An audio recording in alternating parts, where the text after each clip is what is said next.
Hello, welcome back to another breaking news update. My name is Jimmy Boyd, and you were watching Boyd News. I want to thank you so much for tuning in today. I'm back with some more updates coming out from the war between Russia and Ukraine, and I have so much news to share with you here today. We're going to be starting off with this story on your screen as citizens living in the EU, also known as the European Union, urged to stockpile emergency supplies and food. This was a huge report just coming out yesterday. And I also put here on the screen people living in the European Union should stockpile emergency supplies in the event of war breaking out or another major emergency, prepared to be self sufficient for a minimum of 72 hours. Okay, so the European Union warning their citizens to store not only food but emergency supplies to prepare for potential war with who? Maybe Russia. Obviously, that is a potential at some point. Maybe Europe could go to war with Russia along with the United States potentially as well. Definitely, Europe is preparing for war with Russia right now. It could be right around the corner. It could be years from now. Who knows? But I'm going to show you guys other reports as well, as even Poland constructing a major defensive line on their border right now with Russia and Belarus. They're preparing for war with Russia as well. So also some information coming out from the North Koreans. Looks like we had official confirmation yesterday from the United States, directly from Antony Blinken, the US Secretary of State, saying that 8,000 North Korean soldiers have arrived in the Kursk region and are now beginning to fight against the Ukrainians. So that was some huge news. And then we even have reports of potentially a Russian Su-34 fighter bomber being shot down over Ukraine just yesterday as well. That was reported by the Fighter Bomber channel on Telegram. And then just numerous other things that I want to share with you. Even Ukraine coming under attack by drones and missiles just last night. So much information to dive into. Let's go ahead and get right into this. We're going to hop on over here to mainstream news just for a minute. This is from Newsweek. Let me show you this report here regarding the stockpiling of food. It says Europeans told to stockpile food in case of war with Russia. Published October 31st, 2024, just coming out yesterday. It says right here, people living in the European Union should stockpile emergency supplies in the event of war breaking out or another major emergency, a new report has advised. The report on Europe's civilian and military preparedness, published on Wednesday, was written by former Finnish President Sauli Niinisto. Hopefully I'm saying that right. Sorry if I'm butchering that. In his capacity as special advisor to the President of the European Commission. The report notes that the EU was not prepared for either the COVID-19 pandemic or Russia's aggression against Ukraine, in that it needs to move from reaction to proactive preparedness. As part of this strategy, the EU should advise households to be prepared to be self-sufficient for a minimum of 72 hours in the event of an emergency, the report says. It advises member states to provide its citizens with guidelines on stockpiling, evacuations, and how to access emergency services, among other things. A survey cited in the report outlines various essential supplies for households to have in case of an emergency, including stockpiles of food, drinks, and medicine, a flashlight, and battery-powered radio. The advice aims to prepare EU citizens for emergencies ranging from another pandemic to extreme weather or armed aggression. The COVID-19 pandemic prompted people around the world to suddenly start buying goods as stockpile, leading to shortages of certain items. So obviously the worst time to prepare is when everybody else is preparing, when already the S has hit the fan, right? So clearly, highly recommend that, people do stay prepared to an extent. Get the things you need now. Don't wait till the last minute when things are out of control, obviously, right? So it says here, while the report does not cite Russian aggression as the only possible threat, it cites it as a major one. Very interesting, right? That one of the big things here cited is a major war with Russia. We do not have a clear plan on what the EU will do in the event of armed aggression against a member state. The threat of war posed by Russia to European security forces forces us to address this as a centerpiece of our preparedness without undermining the work to prepare for other major threats, the report said. So obviously there's other threats other than just war, But in my opinion, I think this could be definitely a major preparation to get ready for war with Russia, as it could be around the corner. Who knows what's going to happen over there?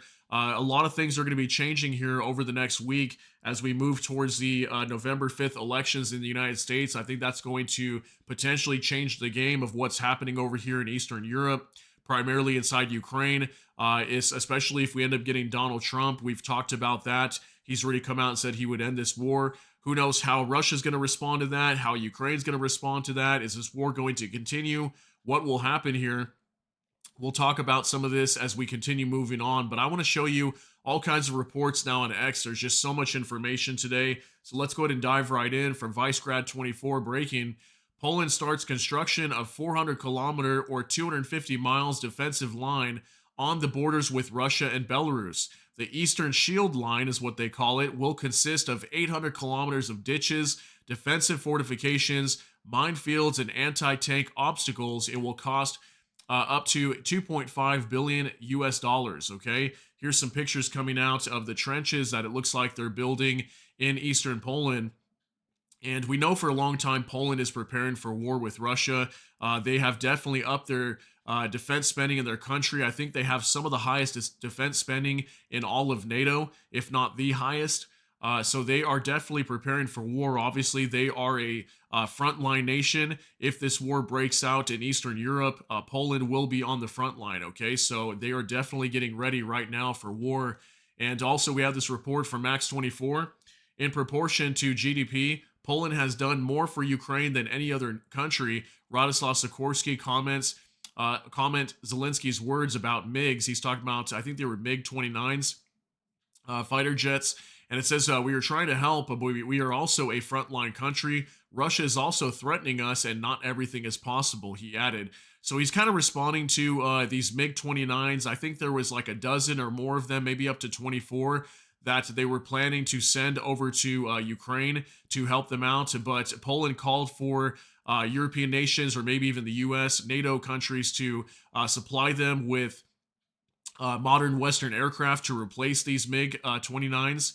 And so far, we haven't heard of anybody being willing to replace them. So obviously, they're not going to send them unless they're willing to replace them. So that was kind of what Radoslaw Sikorski was commenting on in regards to MiG fighter jets for Ukraine. So again, clearly, Poland is preparing for war with Russia, as he's saying here that even Russia is threatening them, okay? So moving on to another update from Military News UA, Poland plans to buy more than 100 more US MLRS HIMARS to the 486 previously ordered. So isn't that crazy too? They're ordering even 100 more HIMARS systems than what was previously ordered.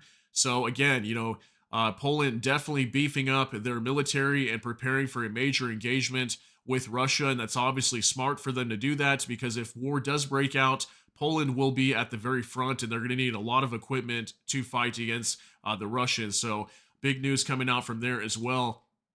Now we're going to move on to a few updates regarding North Korea that I have for you guys from Alex Ralfoglu. Happening now, Blinken says as many as 8,000 North Korean forces deployed in the Kursk region. So this was Antony Blinken speaking yesterday. Here he is right here alongside the Defense Secretary of the United States, Lloyd Austin. And Antony Blinken was reporting yesterday that, again, 8,000 North Korean forces have been deployed in the Kursk region and are ready to be on the front line fighting against the Ukrainians. So we did have some reports yesterday that were kind of unconfirmed that the Ukrainians may have struck and killed already some North Korean troops, I think, inside the Kursk region. So, we'll wait for official confirmation coming from the United States whenever they start saying that the Ukrainians are actually engaging with the North Koreans, but most likely that's why they're there, okay? If 8,000 troops from North Korea are being deployed to the Kursk region, why else would they be there other than to assist Russia and potentially even fight on the front lines against the Ukrainians, okay? Also from Nexta, Estonian intelligence, North Korean soldiers will suffer heavy losses in Ukraine. This was stated by the commander of the intelligence center of the Estonian Defense Ministry, Colonel Ants Kiviselg. He noted that the DPRK military were prepared for combat operations in the mountains, and they are not familiar with the Ukrainian terrain and climate. It can be expected that North Korean units will suffer heavy losses in Ukraine, probably even more extensive than the Russian forces at the moment. Kivilselg emphasized. Okay, so who knows how these North Korean soldiers are going to, pair up against the Ukrainians. Obviously, the Ukrainians have been fighting Russia, a very advanced military for quite a while now. They've been holding the Russians back for the most part. And now going up against these North Korean soldiers who haven't been in combat for decades now, many of them maybe even malnourished and not very fit. And we have heard that many of these are basically grunts that have been sent over to Russia to train and fight against Ukraine. So we'll see how they end up, playing out over here. Will they just get wiped out? Volodymyr Zelensky was apparently even saying that in an interview in the last 24 hours that these North Korean soldiers will basically not survive over here is kind of what he was saying, okay?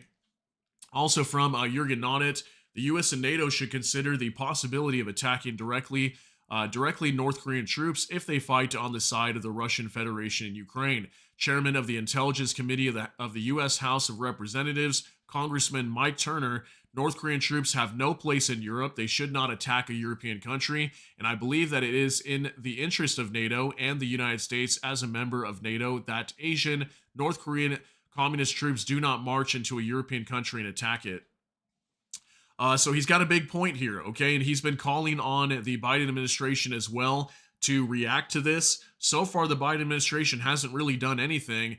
And we even had Volodymyr Zelensky coming out and blasting the Biden administration today for not really responding to this, okay? We haven't really seen major responses. We have heard of a military aid package that's supposed to be announced for Ukraine again very soon, but that's all we're really hearing. We're not really hearing anything else other than that, okay? Other than maybe condemning Russia and North Korea for doing so. So it's mainly just a power of words right now that more than anything, okay? So moving on to another update. Glasnow's gone. North Korea is set to become the manpower lifeline for Putin, along with providing thousands of troops. President Zelensky says North Korea will also supply engineering troops and a large number of civilians to work at certain Russian military plants. So look at that, okay? They're getting heavily involved with Russia all around in terms of their economy, with the war, everything, even sending civilians to work at their military plants. So they are supporting Russia's war efforts 110%, and that's clearly evident from this information here, okay? Also from Noel reports, North Korea will stand by Russia until Moscow's victory in Ukraine. North Korean Foreign Minister Cho Son-hui, said in Moscow, according to AFP. So yeah, this is her right here. Apparently she did come out saying that North Korea will basically stand by Russia until they have completed victory in Ukraine, okay? So expect North Korea to get more and more involved in this war, and it's only going to continue to get worse over here, so pretty crazy to be seeing this right now. Moving on to another update, military news UA. North Korea has released official photos from the test launch of its newest solid-fuel intercontinental ballistic missile, also known as an ICBM, the Hwasong-19. Hopefully I'm pronouncing that right. It is stated that the missile flew for 5,156 seconds. Its range was 1,001.2 kilometers, and its maximum altitude was 7,687.5 kilometers. Okay, so this was a picture that was being released from North Korea and showing the test launch of this new potential, I think it's a variant ballistic missile that was fired, the Hwasong-19, and it is solid fueled. This was an ICBM that North Korea tested just recently a few days ago, and this was a picture of that launch, okay? So I wanted to show you this as we reported this to you guys yesterday, okay? Also from ViceGrad24, breaking, the Ukrainian army has shot down another Russian top modern Su-34 fighter bomber worth $40 million. The two pilots didn't survive. Okay, so we heard this originally from Fighter Bomber, which is a Russian telegram source. Some people have said that Fighter Bomber is not a very reliable source, but we are seeing lots of reports on X today that supposedly an Su-34 was potentially shot down over Ukraine just in the last 24 hours or so. So we'll see if this is official, but it looks like it is a very big potential that it was shot down. And again, $40 million per Su-34. And I want to say Ukraine has shot down maybe 5 or more of these throughout the duration of this war. We've definitely reported this multiple times by now. So big news coming out from there. Also from Vicegrad24, South Korea announces new export controls on materials essential for producing solid fuel missiles, aiming to restrict North Korea's ballistic missile development. The controls will apply to 15 items that North Korea can't produce independently. Okay, so some new export controls coming out from South Korea to prevent North Korea from producing more of these ICBMs or any solid fueled ballistic missiles that they produce in their nation, to make it more difficult for them to mass produce these. Obviously, a major threat to the world if they have a lot of these. Obviously, a major arms race could be even exploding out of this region as well, too. So obviously, nuclear war is a major possibility in the future. Hopefully that never happens. But we have been seeing North Korea producing more equipment like this to upgrade their nuclear weapons systems. And also we heard recently as well that they're working heavily with the Russians right now. And the Russians are trying to transfer nuclear technology over to North Korea also to help them upgrade and modernize their nuclear weapons. Okay. So for Max 24, 106 Shaheeds have flown to Belarus since July of 2024. That's just this year. 9 drones flew there last night alone, according to Belaruski Gayun.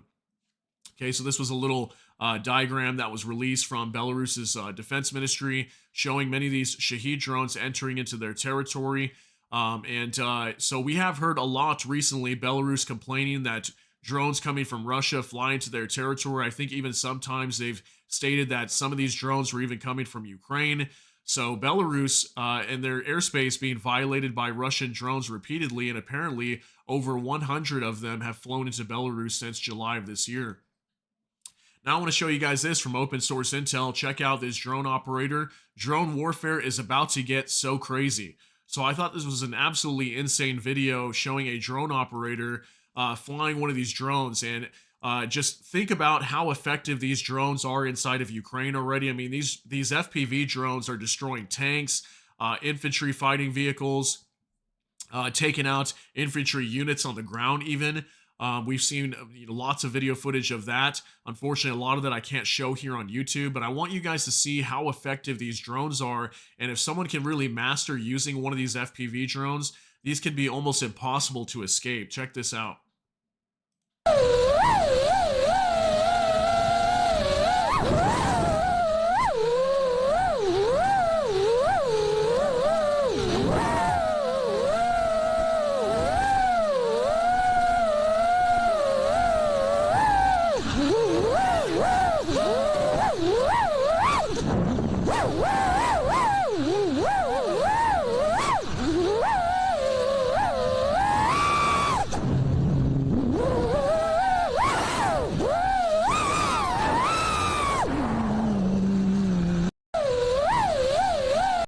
Isn't that absolutely insane? I mean, look at how fast this thing flies, how agile it is, how quickly it can turn. I mean, if you're in combat and you're trying to escape from one of these, you're most likely not going to be able to run away from it. And we have seen the Russians even preparing their troops and trying to train on how to defend themselves from these FPV drones. These are just tiny little drones like what you would see, in any country in civilian life, okay? And these things can fly very quickly and move very fast too. So just pretty insane to be seeing that. Just wanted to show you guys these drones in action as, Ukraine is using these exact type of drones like what you see here. And there's so much video footage all the time on X showing these things in action, dropping grenades everywhere, sometimes attached with explosives, and they'll destroy vehicles with these, even tanks, as I repeated before. So pretty crazy, guys. Let's move on to another update. Also from Max 24, the Ukrainian army is in a sixth place among the ranking of the biggest armies in the world, according to Welt infographic. So here's a little chart that was shared here showing Ukraine in sixth place in terms of army size. So look at that, 900,000 troops, the highest being China here at 2.03 million. And then even the USA here, 1.3 million. Russia's at 1.3 as well. So Pretty insane to think that Ukraine is now one of the top 10 largest armies in the world, and they are obtaining major training. Just think about the amount of training they're getting fighting against the Russians, excuse me, in this war. I mean, they are definitely becoming a major military power in Eastern Europe. And imagine if they end up joining NATO. I think at some point they would be a very big addition to NATO. Okay, so moving on to another update, the Ministry of Ungentle Manly Warfare. Shortage of Russian BMPs begin to show lol cattle. So check this out. This was a picture apparently coming out from Russia showing them transferring these troops now on some trucks. Looks like even like a dump truck kind of, or maybe this was kind of makeshifted to be a personnel carrier. But because they could be potentially short on lots of military equipment, they've had to upgrade some of these diesel trucks into transport trucks to transport some of their troops around their country. So pretty funny to be seeing that, so that they have to use these, but this is the result of a lot of their equipment being destroyed. Okay, so moving on to another update now. We had reports here that 48 UAVs were flown into Ukraine last night coming from Russia. Bliskovka reports air defense forces of Ukraine destroyed 31 out of 48 UAVs and one X-59/69 guided missile. 14 drones were lost in the area, and 3 UAVs flew in the direction of Belarus. The air defense also managed to shoot down one X-59/69 guided missile, while the rest did not reach their targets due to active opposition. Here's a little diagram that was shared from Ukraine just coming out today on November 1st, 2024, showing 31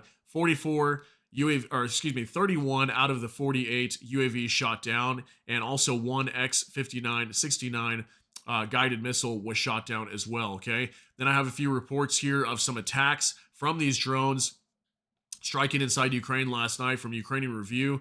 Russian UAVs attacked civilian infrastructure in Poltava region. OAV reports 3 residential buildings were damaged, 2 people were saved. Rescuers got them out of the burning house. So here's a few residential homes that were struck and destroyed by some of these Russian UAVs that were fired, some of these drones. And we've seen this repeatedly, lots of residential homes being destroyed inside of Ukraine.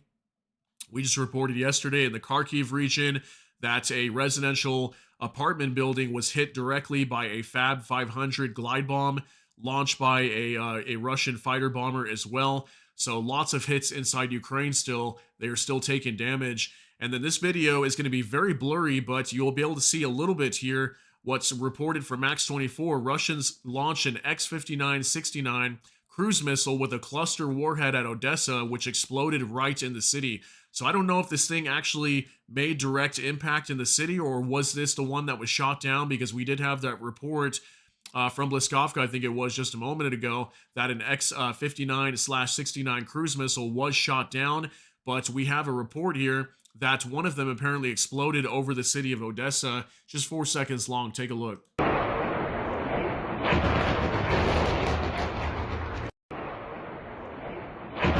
Okay, so this video, I obviously understand that it's blurry here, right?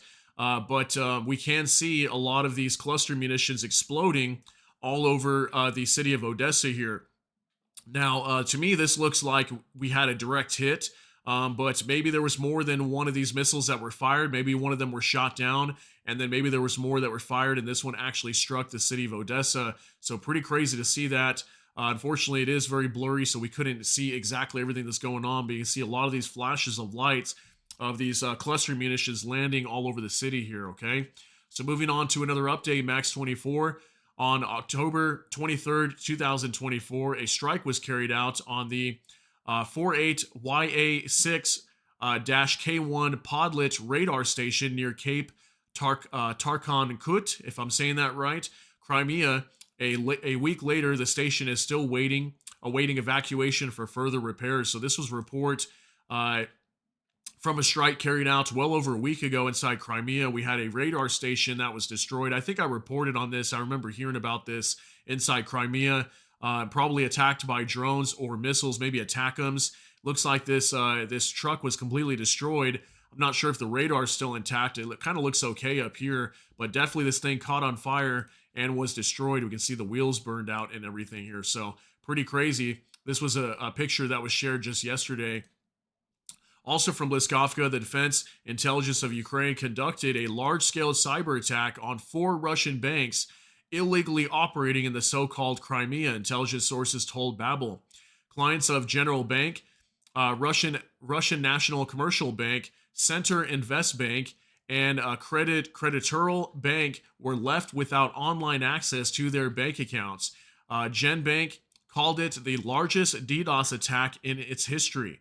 So apparently, a large cyber attack being conducted by the Ukrainians into the Crimean Peninsula, targeting multiple banks. So, according to the GenBank, again, largest DDoS attack in history. So that was just reported today. Also from Glasnost Gone, with Putin's invasion of Ukraine set to crash Russia's economy, over 200 shopping centers in Russia could face bankruptcy due to rising debt burdens following the recent increase in the key interest rate. So we know the key interest rate right now at Russia's central bank is at 21%. That's extremely high, guys. I think that's the highest in history in Russia in like the last 40 years, I believe, is what we reported. And they just raised their interest rate up from 19% to 21 in the last like week. And just about a month or two prior to that, they raised it from 18 to 19.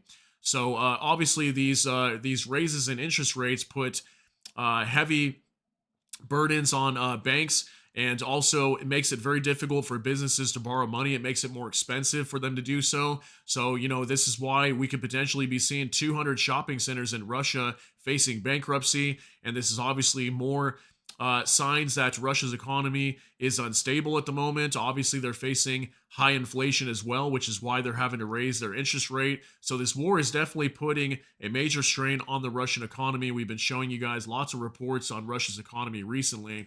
Also, from Max24, the outcome of next week's U.S. election may mean Kyiv is forced to accept peace under unfavorable conditions or face the prospect of continuing the fight against Russia on its own, according to 2 people close to Zelensky's office.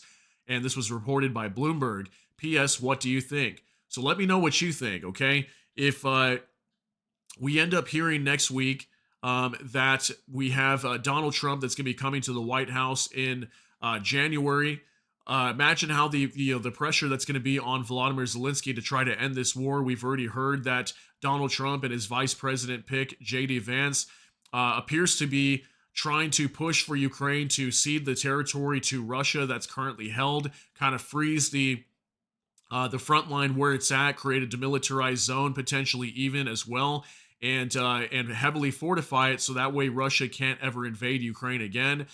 Is that a possibility? That Ukraine may have to go that direction, maybe, and I think that would require Volodymyr Zelensky to fold, as obviously he's come out many times saying that they would not be willing to give up the territories that Russia's currently holding. They want all of their land back, potentially even Crimea, and this is why they want even this non-nuclear deterrent package to force Russia to, come to the drawing table with Ukraine and try to end this war peacefully. We'll see what happens here, but let me know what you think down below in regards to U.S. elections. How will this affect this war against Ukraine, with Ukraine against Russia, and maybe even a Kamala Harris administration? What would this war look like? Let me know what you think in the comment section. Finally, one last thing to share with you from the Ukrainian Review. Ukraine will be able to become a member of the EU within 5 years if it carries out all the necessary reforms. The EU has created additional tools for Ukraine, Moldova, and the Western Balkans to help them accelerate reforms. Okay, so interesting. By 2029, potentially Ukraine could be joining the EU. Now, some people would say it should happen a lot faster. They should get in like the next year or 6 months or even, right? And same with NATO. Some people would really want Ukraine to be in NATO much sooner. NATO's already come out kind of saying that it's not going to be feasible for Ukraine to join NATO right now. So who knows if they're going to get NATO membership anytime soon. It could be possible, but I think it's highly unlikely. And then in terms of an EU membership, they're stating here that within 5 years, this could be a potential thing. But who knows? Maybe things could change on a dime. Ukraine could get into NATO much sooner and potentially even in the EU. Okay, so again, lots of reports coming out today, guys. Just wanted to get you caught up to speed on what is happening over here in this war between Russia and Ukraine. If you got something out of this, please smash that like button. Also, if you enjoy my content, please consider subscribing down below. Hit the notification bell. That way YouTube can notify you. And with that, Hope you all have a great day. Everybody take care and God bless, and we'll see you in the next one.